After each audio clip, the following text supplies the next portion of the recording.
आप सबका स्वागत है विजय स्टडी क्लासेस के एक और नए वीडियो में। इस वीडियो में मैं आपको बताऊंगा कि आप यदि फ्रेश स्टूडेंट हैं या आपकी लेटरल एंट्री है तो आप अपना स्कॉलरशिप फॉर्म कैसे भरेंगे। आप फ्रेश स्टूडेंट हैं, यदि आपका किसी भी कोर्स में फर्स्ट ईयर में आपका एडमिशन हो रहा है तो आप फ्रेश स्टूडेंट हैं, और यदि किसी कोर्स में आपका सेकेंड ईयर में एडमिशन हो रहा है यानी आपकी लेटरल एंट्री हो रही है तो आपको स्कॉलरशिप फॉर्म कैसे भरना है, इस वीडियो में मैं आपको पूरी जानकारी दूंगा। यदि आप चैनल पर नए हैं तो चैनल को सब्सक्राइब कर लेना, वीडियो पसंद आए तो लाइक कर देना। चलिए स्टार्ट करते हैं वीडियो। सबसे पहले आप अपने मोबाइल में अपना मोबाइल से भर रहे हो या लैपटॉप से भर रहे हो, सबसे पहले अपना आपको ब्राउजर ओपन करना है, गूगल पे टाइप करना है सरकारी रिजल्ट टाइप करने के बाद आपके सामने कुछ इस प्रकार का इंटरफेस आएगा। तो आप देख सकते हैं यहाँ पे सरकारी रिजल्ट की वेबसाइट आ गई sarkariresult.com। सिंपली आपको इस पे क्लिक कर देना है। इस पे क्लिक करने के बाद आपके सामने कुछ इस प्रकार का पेज खुल के आएगा। अब आप यहाँ पे थोड़ा सा आपको यहाँ पे नीचे स्क्रॉल करना है। स्क्रॉल करने के बाद आपको ये जो इम्पोर्टेंट दिख रहा है, इम्पोर्टेंट में आप देखेंगे यहाँ पे आपको scholarship UP scholarship 2021 online form दिख रहा होगा, ये लिंक है। सिंपली आपको इस पे क्लिक करना है। इस पर क्लिक करने के बाद आपके सामने कुछ इस प्रकार का इंटरफेस आएगा। स्क्रॉल करने के बाद आपके सामने ये एक ऑप्शन दिख रहा है अप्लाई ऑनलाइन रजिस्ट्रेशन। सिंपली आपको अप्लाई ऑनलाइन रजिस्ट्रेशन के सामने क्लिक हेयर लिंक दिख रहा है, इस पे आपको क्लिक कर देना है। क्लिक करने के बाद आपके सामने कुछ इस प्रकार का इंटरफेस आएगा। अब आप यहाँ पे देख सकते हैं यदि आप ST SC जनरल कैटेगरी के हैं तो आपके लिए फर्स्ट ऑप्शन है। यदि आप OBC कैटेगरी के हैं तो आपको ये बीच वाला जो कॉलम दिख रहा है आप इसमें से फिल करेंगे। यदि आप अल्पसंख्यक कैटेगरी के हैं यानी आप मुस्लिम, सिख, ईसाई, बौद्ध या जैन तथा पारसी हैं तो आपके लिए जो थर्ड कॉलम आप इसमें से सिलेक्ट करेंगे। तो सिंपली आप देख सकते हैं तीनों कॉलम में प्री मैट्रिक फ्रेश ऑप्शन दिया जा रहा है, पोस्ट मैट्रिक इंटरमीडिएट फ्रेश का ऑप्शन दिया जा रहा है और post matric other than intermediate fresh का ऑप्शन दिया जा रहा है। और आप देख सकते हैं ST SC जनरल कैटेगरी में आपको post matric other state fresh का ऑप्शन दिया जा रहा है। आप अपने कैटेगरी के अनुसार आपको सिंपली इनमें से किसी भी लिंक पे क्लिक कर देना है। आप यदि आपने अभी 10th पास नहीं किया है तो आप यहाँ पे प्री मैट्रिक फ्रेश पे क्लिक करेंगे। यदि आपने 10th पास कर लिया है और आप 11th या 12th का फॉर्म भर रहे हैं स्कॉलरशिप का तो आपको यहाँ पे पोस्ट मैट्रिक इंटरमीडिएट फ्रेश का ऑप्शन दिया जा रहा है। सिंपली आपको इस पे क्लिक कर देना है। यदि आपने इंटर पास कर लिया है तो आपको ऑप्शन दिया जा रहा है post matric other than intermediate fresh, तो आपको सिंपली इस पे क्लिक कर देना है। तो मैं जैसे post matric other than intermediate के स्टूडेंट हूँ तो मैं सिंपली इस पे क्लिक करूंगा। मैं एक OBC कैटेगरी का हूँ तो आप देख सकते हैं जैसे मैं इस पे क्लिक करूंगा तो हमारे सामने कुछ इस प्रकार का ऑप्शन आएगा। अब आपको यहाँ पे अपना रजिस्ट्रेशन फॉर्म जो है आप वो फिल करेंगे। जैसे मैं यहाँ पे 11th 12th का फॉर्म भर रहा हूँ स्कॉलरशिप फॉर्म के लिए, तो आप थोड़ा सा स्क्रॉल करेंगे इसको तो आपके सामने कुछ इस प्रकार के विकल्प आएंगे। आपको इसमें से अपनी जो भी डिटेल्स हैं वो आपको फिल कर देनी है। सबसे पहले आप यहाँ पे लिख सकते हैं आप जिस डिस्ट्रिक्ट में आप पढ़ाई कर रहे हैं आपको यहाँ पे वो डिस्ट्रिक्ट फिल करनी है। लिखा है जहाँ छात्र या छात्रा अध्ययनरत है, यानी आप जहाँ पे पढ़ाई कर रहे हैं आपको यहाँ पे वो डिस्ट्रिक्ट फिल करनी है। उसके बाद उसके सामने आप देख सकते हैं दूसरा ऑप्शन है शिक्षण संस्थान, यानी आप किस कॉलेज में या किस स्कूल में पढ़ रहे हैं तो आपको यहाँ पे वो फिल कर देनी है। आप चाहे लेटरल स्टूडेंट हो या फ्रेश स्टूडेंट है, दोनों स्टूडेंट के लिए इसी तरह से रजिस्ट्रेशन करना है। जैसे पॉलिटेक्निक में क्या होता है, स्टूडेंट 10th प्लस ITI करने के बाद सेकेंड ईयर में एडमिशन मिल जाता है, या यदि वो इंटर से PCM करके आते हैं यानी physics chemistry math inter class में लिए होते हैं तो उनको भी लेटरल एंट्री मिलती है, यानी उनको भी सेकेंड ईयर में पॉलिटेक्निक में एडमिशन मिल जाता है। उनको भी इसी तरह से स्कॉलरशिप फॉर्म फिल करना है। अब आप देख सकते हैं आपके तीसरा ऑप्शन जो है वर्ग या जाति समूह, तो आप जिस भी वर्ग या जाति समूह से हैं आपको वो फिल कर देनी है। चौथा ऑप्शन आपका दिया जा रहा है धर्म, आपका जो भी धर्म है यानी आपका जो भी धर्म हो आपको यहाँ पे फिल कर देना है। उसके बाद छात्र या छात्रा का नाम लिखना है, यानी आपके जो हाई स्कूल की मार्कशीट है उसमें जो भी आपका नाम है आपको वही फिल करना है, और आपका जो पिता का नाम है या पति का नाम है आपको फिल कर देना है। जो आपके 10th के मार्कशीट में है आपको वही सारे नाम फिल करने हैं, और जो माता का नाम है वो भी आपको हाई स्कूल की जो मार्कशीट है उसी के आधार पे जो लिखा होगा वही आपको यहाँ पे फिल करना है। जन्म तिथि भी आपको हाई स्कूल के जो प्रमाण पत्र में है उसी के आधार पे यहाँ पे फिल कर देनी है। उसके बाद आपका जो 9th ऑप्शन आ रहा है लिंग का, इसमें आप मेल फीमेल या अदर के हैं तो आप वो भी फिल कर सकते हैं। 10वां ऑप्शन ऑप्शन आ रहा है हाई स्कूल उत्तीर्ण करने का वर्ष। आपने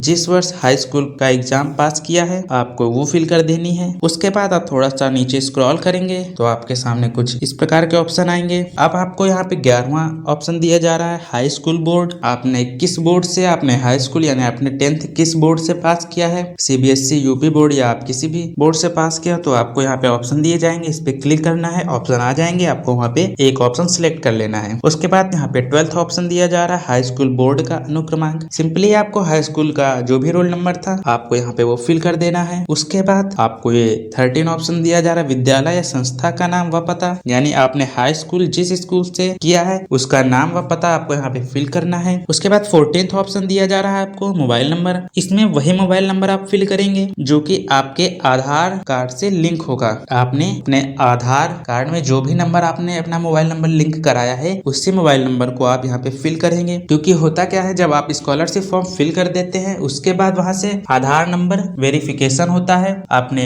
जिस मोबाइल से आधार कार्ड में लिंक किया है उसका वेरिफिकेशन होता है, इसलिए सभी स्टूडेंट अपना वही मोबाइल नंबर डालें जो कि आपके आधार से लिंक हो। आपको 15th ऑप्शन दिया जा रहा है दूरभाष नंबर, STD कोड सहित। यदि आपके पास कोई टेलीफोन नंबर हो STD सहित तो आप वो फिल कर दे, यदि नहीं है तो कोई जरूरी नहीं है। अब आप देख सकते हैं आपको 16th ऑप्शन दिया जा रहा है ईमेल। यदि आपके पास ईमेल आईडी है तो आप ईमेल आईडी सिंपली फिल कर देंगे, यदि नहीं है तो कोई जरूरी नहीं है कि आप अपनी ईमेल आईडी फिल करें। आपको लगता है तो आप फिल करें, नहीं तो कोई जरूरी नहीं। 17th ऑप्शन आपको स्वनिर्मित पासवर्ड, यानी आपको 8 से 12 अंकों का एक ऐसा पासवर्ड लेना है जिसमें कि आप देख सकते हैं जिसमें कि क्या लिखा है, password length can be between 8th 12th character, यानी 8 से 12 कैरेक्टर के बीच में आपका पासवर्ड होना चाहिए। और आपके पासवर्ड में इंक्लूड होना चाहिए, आपके पासवर्ड में एक कोई मैथ का नंबर होना चाहिए, और आपको एक अल्फाबेट यानी कैपिटल लेटर में आपका एक अल्फाबेट होना चाहिए, और आपके पासवर्ड में एक स्पेशल कैरेक्टर होना चाहिए, जैसे कि इनमें से आप कोई भी सिलेक्ट कर सकते हैं स्पेशल कैरेक्टर। उसके बाद आपको यहाँ पे 18th ऑप्शन दिया जा रहा है, वही आपने जो पासवर्ड वहाँ पे बनाया उसको यहाँ पे फिर से पासवर्ड कंफर्म करना है। उसके बाद जैसे मैंने अपना पासवर्ड बना लिया, उसके बाद यहाँ पे कंफर्म भी कर लिया है। उसके बाद सिंपली आपको यहाँ पे जो कैप्चर कोड दिया जा रहा है इसको फिल कर देना है। फिल करने के बाद आपको सबमिट कर देना है। सबमिट करने के बाद अब मैं आपको बताऊंगा सबमिट करने के बाद आपके सामने जो भी ऑप्शन आएंगे उसमें आपको क्या क्या फिल करना है। मैंने अपना फॉर्म पहले से ही फिल कर लिया था, इसलिए मैं केवल आपको ये बताऊंगा कि किस ऑप्शन में आपको क्या फिल करना है। कई बार क्या होता है, फ्रेश या लेटरल एंट्री के स्टूडेंट होते हैं, उनको समझ में नहीं आता है कि इसमें क्या फिल करें, तो उनका फॉर्म गलत हो जाता है और उनकी स्कॉलरशिप फिर नहीं आती है।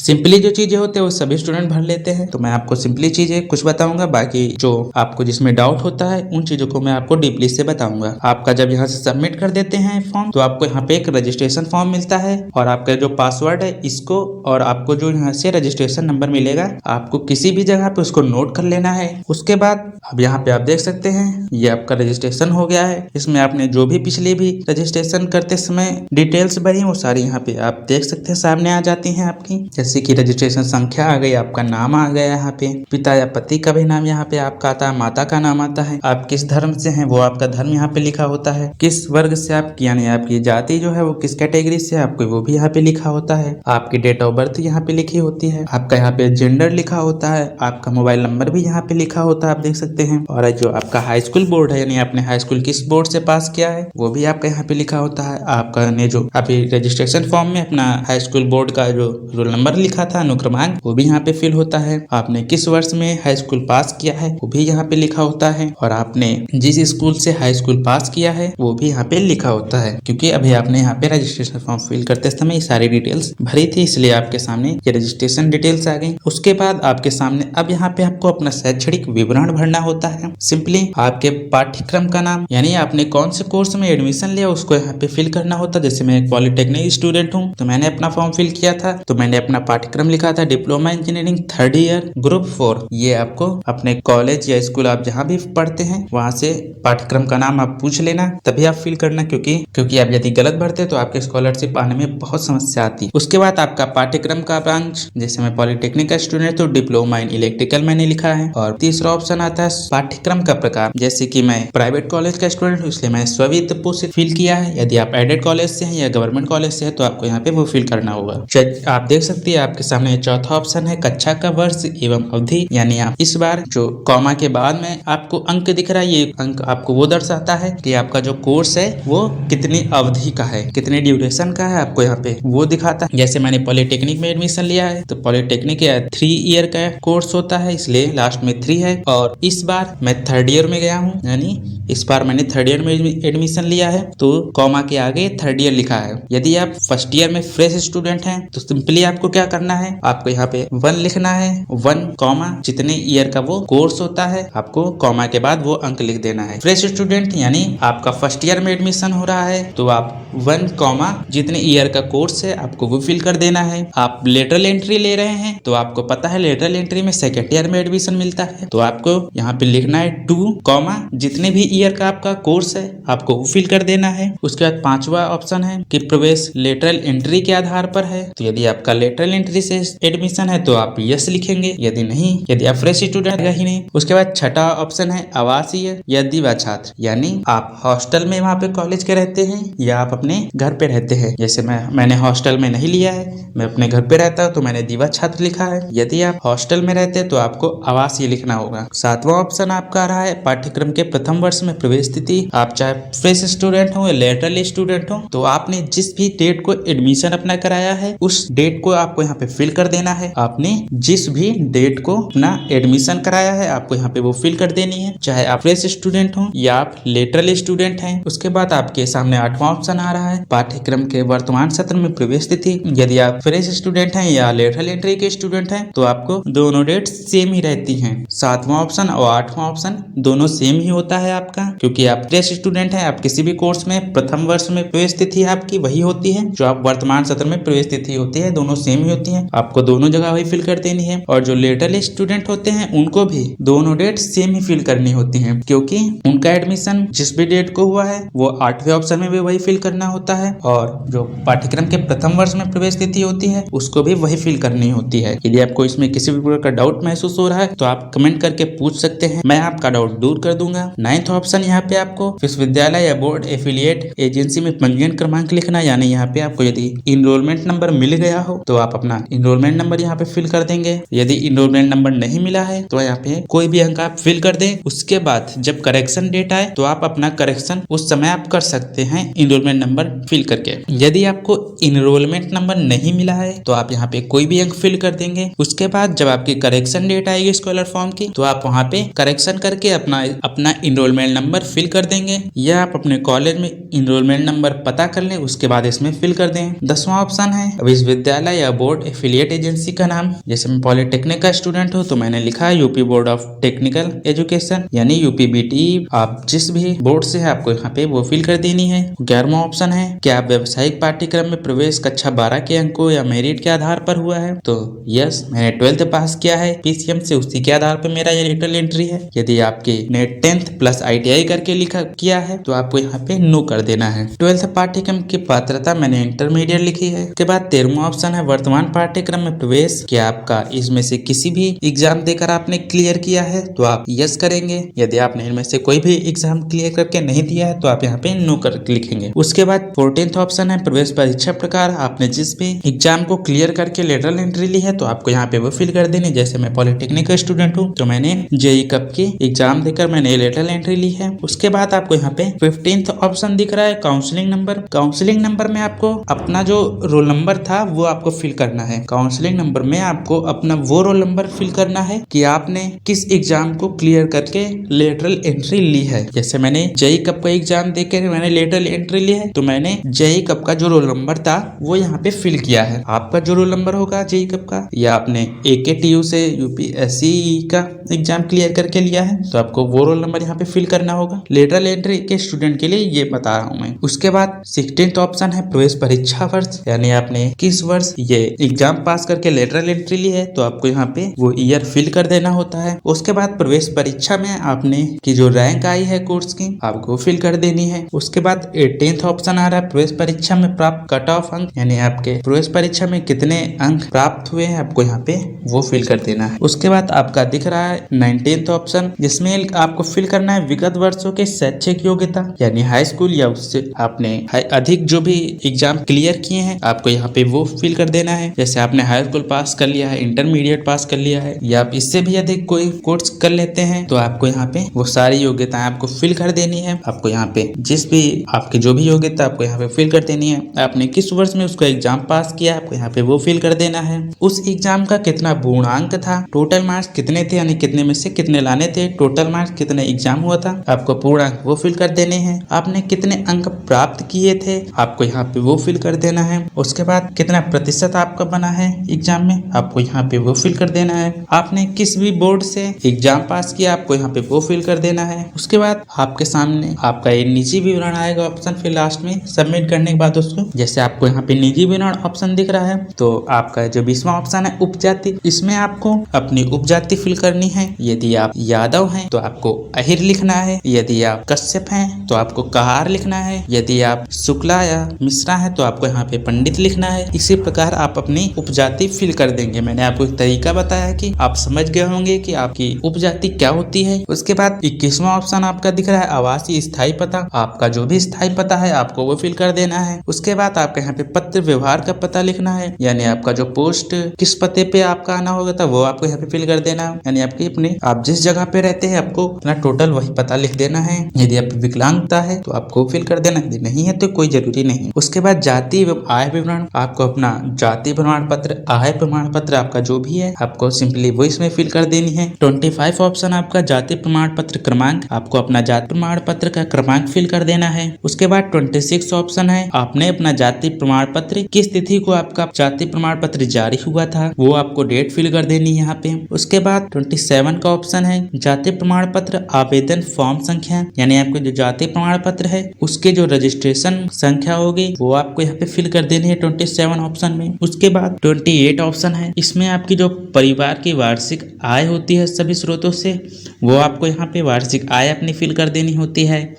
उसके बाद 29 ऑप्शन दिख रहा है आय प्रमाण पत्र क्रमांक, इसमें आपको आय प्रमाण पत्र क्रमांक फिल कर देना होता है। आपके आय प्रमाण पत्र में लिखा होता है आय प्रमाण पत्र क्रमांक, आपको वो फिल कर देनी होती है।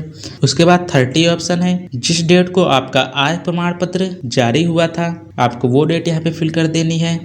उसके बाद 31 ऑप्शन है आय प्रमाण पत्र आवेदन फॉर्म संख्या, यानी रजिस्ट्रेशन फॉर्म संख्या जो भी होती है आय प्रमाण पत्र की आपको वो यहाँ पे फिल कर देना है। उसके बाद इसको भी सबमिट कर देना है। उसके बाद आपको कुछ यहाँ पे अपने बैंक विवरण फिल करने होते हैं। आपके अपने 32 ऑप्शन आपका दिख रहा है बैंक का नाम, आपका जिस भी बैंक में अकाउंट हो आपको उस बैंक का नाम यहाँ पे फिल करना होता है। 33 ऑप्शन आपका दिख रहा हो जनपद का नाम, जिस जनपद में आपका ये बैंक है आपको वो डिस्ट्रिक्ट फिल कर देनी होती है। जिस भी डिस्ट्रिक्ट में आपका अकाउंट है आपको वही डिस्ट्रिक्ट इसमें फिल करनी होती है। 34 ऑप्शन है आपका ब्रांच का नाम, यानी आपका अकाउंट जिस भी बैंक में है वो कौन सी ब्रांच है, यानी जो उसका पता होता है वहाँ पे वो फिल कर देनी है। मतलब पूरा पता नहीं लिखना होता है, उस एरिया का नाम फिल कर देना होता है। 35 ऑप्शन है छात्र या छात्रा का बैंक खाता संख्या, आपको इसमें सिंपली अपना खाता संख्या यानी अकाउंट नंबर फिल कर देना होता है। उसके बाद 36 ऑप्शन है IFSC कोड, आप अपने पासबुक में देखेंगे तो आपको IFSC कोड दिखेगा, आपको फिल कर देना इसमें। 37 ऑप्शन आपका दिख रहा है छात्र या छात्रा का बैंक खाता पर अंकित नाम, यानी आपका अकाउंट में आपका जो भी नाम चल रहा है आपको यहाँ पे वो फिल कर देना है। उसके बाद शुल्क संबंधित विवरण ऑप्शन आ रहा है, इसमें आपको अनुमोदित वार्षिक नॉन रिफंडेबल अनिवार्य शुल्क लिखना है। आप अपने कॉलेज में किसी से पता कर सकते हैं कि आपकी जो नॉन रिफंडेबल अमाउंट है वो आपकी कितनी है। बिल्कुल आप सही भरें, क्योंकि आप गलत भरेंगे तो आपकी स्कॉलरशिप नहीं आएगी।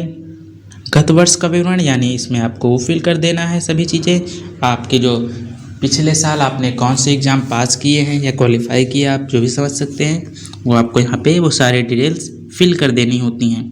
आपका गत वर्ष का परीक्षा फल, आप फेल हुए या पास हुए, आपको यहाँ पे 39 ऑप्शन के फर्स्ट में वो ऑप्शन फिल कर देना है कि फेल या पास हुए हैं। सेकंड ऑप्शन गत वर्ष की परीक्षा प्रणाली, यदि वो सेमेस्टर प्रणाली थी या वार्षिक प्रणाली थी आपको यहाँ पे वो फिल कर देनी है। थर्ड ऑप्शन इसमें आ रहा है गत वर्ष की अंक प्रणाली, गत वर्ष की जो अंक प्रणाली थी वो सेमेस्टर प्रणाली थी या वार्षिक प्रणाली, आपको यहाँ पे वो फिल कर देनी है। जैसे आप पॉलिटेक्निक के स्टूडेंट है तो आपको गत वर्ष की अंक प्रणाली जो है वो आपको वार्षिक परीक्षा अंक प्रणाली फिल करना है। पॉलिटेक्निक के स्टूडेंट के लिए जिनके में सेमेस्टर चले या वार्षिक चले तो आपको वार्षिक परीक्षा अंक प्रणाली ही फिल करनी होती है।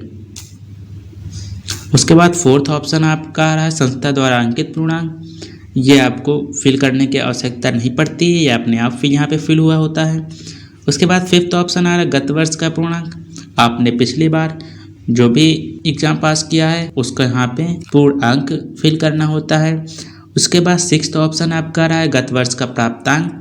आपके जो पिछले साल आपने जो भी एग्जाम पास किया है उसमें आपको कितने मार्क्स मिले हैं वो आपको यहाँ पे वो फिल कर देनी होती है। उसके बाद छठा ऑप्शन आपका आ रहा है गत वर्ष का प्रतिशत। आपके कितने प्रतिशत थे ये आपका अपने आप फिल हो जाएगा यहाँ पे। उसके बाद एट्थ ऑप्शन आपका आ रहा है शिक्षण संस्थान का नाम। आपने जिस भी कॉलेज या स्कूल से आपने ये पिछले साल का एग्जाम पास किया है आपको यहाँ पे उस शिक्षण संस्थान का नाम फिल कर देना है। उसके बाद अब आप देख सकते हैं स्कॉलर फॉर्म सबमिट करने के बाद आपको अपने कॉलेज में जो हार्ड कॉपी जमा करनी होती है उसके साथ कौन कौन से डॉक्यूमेंट की आवश्यकता होगी आगे आपको मैं बताऊँ।